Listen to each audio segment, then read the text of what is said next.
Toyota Fortuner ito guys.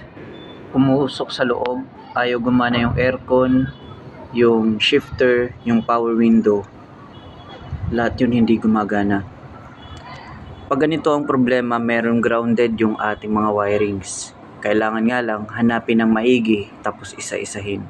Sobrang medyo mahirap siya kasi sobrang dami ng mga wirings. Hindi ko nakuha o nakita dito sa loob yung problema. Kaya pupunta tayo dun sa may hood, dun sa may makina kung may problema doon. Dito sa mga fuse walang problema.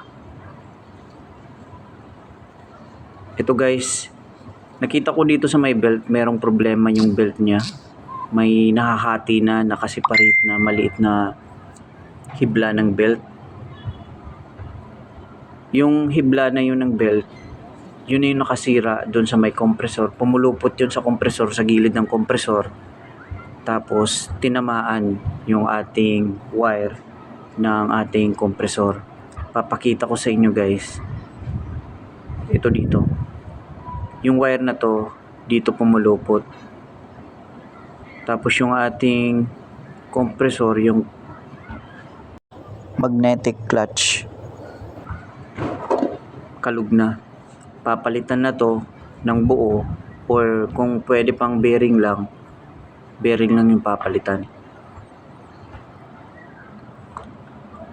Ito guys, oh, yung hiblang ito yung pumulupot doon. Tapos yung dalawang wire naman dumikit sa body ground, kaya nagkakaroon ng grounded, umuusok yung bandang fuse box doon sa loob ng ating sasakyan. Tapos ito ay konektado sa lahat ng wiring sa window,